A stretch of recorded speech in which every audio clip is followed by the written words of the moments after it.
آج ہم ایک بہت ہی اہم سرکاری دستاویز کو سمجھنے کی کوشش کریں گے۔ یہ ہے فیڈرل پروسیکیوشن ایکٹ 2026۔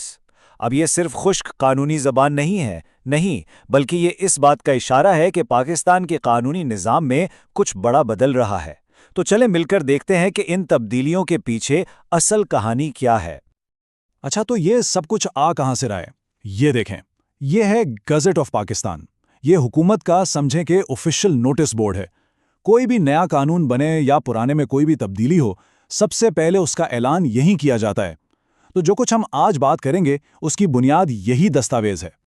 تو آگے ہم کیا کیا دیکھنے والے ہیں؟ سب سے پہلے تو یہی سمجھیں گے کہ بھائی یہ دستاویز ہے کیا چیز، پھر ہم بات کریں گے کہ اس سروس کا دائرہ کار کیسے بڑھایا جا رہا ہے، اس کے بعد دیکھیں گے کہ لیڈرشپ میں کیا تبدیلی آئی ہے، پھر کچھ چھوٹے موٹے لیکن اہم قواعد و ضوابط پر نظر ڈالیں گے، اور آخر میں ان سب باتوں کو جوڑ کر سمجھنے کی کوشش کریں گے کہ اس سب کا اصل مطلب کیا ہے۔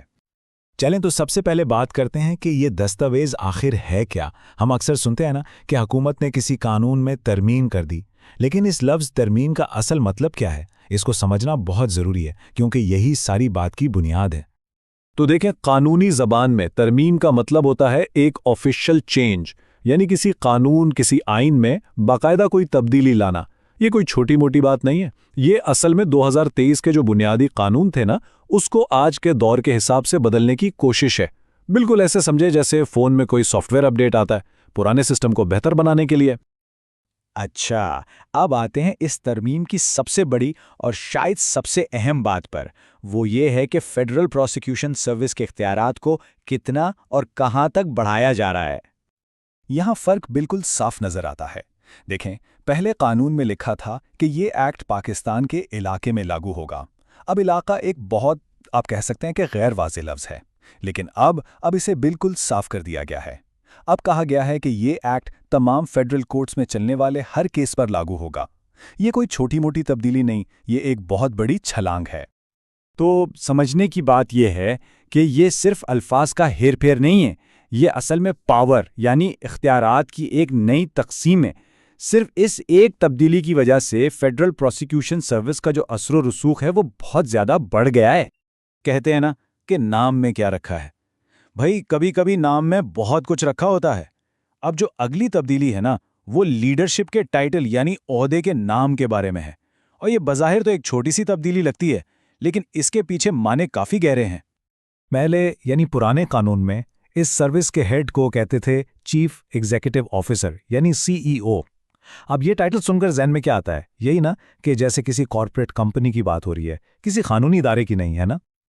اور اب دیکھیں، اس CEO والے کارپوریٹ نام کو بدل کر ایک زیادہ باوقار اور زیادہ قانونی ٹائٹل دے دیا گیا ہے، فیڈرل پروسیکیوٹر جنرل۔ یہ نیا نام اس ادارے کی سنجیدگی اور اس کے اصل قانونی کام کو کہیں زیادہ بہتر طریقے سے ظاہر کرتا ہے۔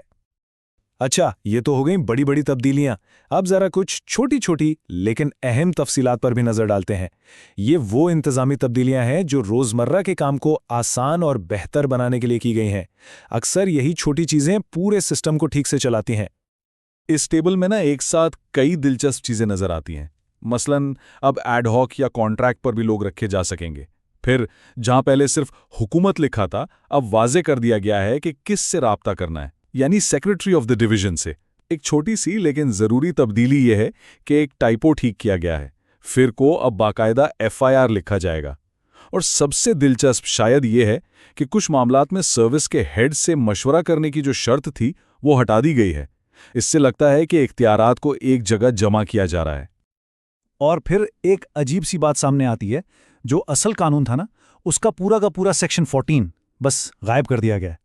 ترمیم میں صرف یہ لکھا ہے کہ اسے اومیٹڈ یعنی حذف کر دیا گیا ہے، لیکن کیوں کیا گیا، اس کی جگہ کیا آیا، کچھ نہیں بتایا گیا۔ یہ ایک طرح کا سوالیہ نشان ہے۔ تو اب تک ہم نے بہت سی الگ الگ تبدیلیوں کو دیکھا۔ اب وقت ہے کہ ان سب کو ایک ساتھ جوڑ کر دیکھیں کہ آخر یہ سب مل کر ہمیں کیا کہانی سنا رہے ہیں۔ ان تمام تبدیلیوں کا اصل بڑا مطلب کیا ہے؟ تو خلاصہ کیا ہے؟ پہلی بات، سروس کا دائرہ کار اب بہت وسیع ہو گیا ہے، تمام فیڈرل کورٹس تک۔ دوسری بات، لیڈرشپ کو ایک نیا، زیادہ سنجیدہ نام فیڈرل پروسیکیوٹر جنرل مل گیا ہے۔ تیسرا، چھوٹے موٹے انتظامی معاملات کو ٹھیک کر دیا گیا ہے تاکہ کام آسانی سے ہو۔ اور چوتھا، سروس کے ہیڈ سے مشاورت کی شرط ہٹا کر اختیارات کو مزید مستحکم کیا گیا ہے۔ تو ان سب کو ملا کے دیکھیں تو ایک زیادہ طاقتور، زیادہ مرکزی ادارے کی تصویر بنتی ہے۔ تو آخر میں یہ ساری بات ہمیں ایک بہت بڑے سوال پر لا کے چھوڑ دیتی ہے۔ یہ جو بظاہر چھوٹی چھوٹی قانونی تبدیلیاں ہیں، یہ سب مل کر پاکستان میں فیڈرل پروسیکیوشن کے مستقبل کو کیسا بنائیں گی؟ کیا اس سے نظام زیادہ بہتر اور مؤثر ہوگا، یا پھر یہ اختیارات کے توازن میں کسی نئی تبدیلی کا اشارہ ہے؟ اس کا جواب وہ تو شاید آنے والا وقت ہی دے گا۔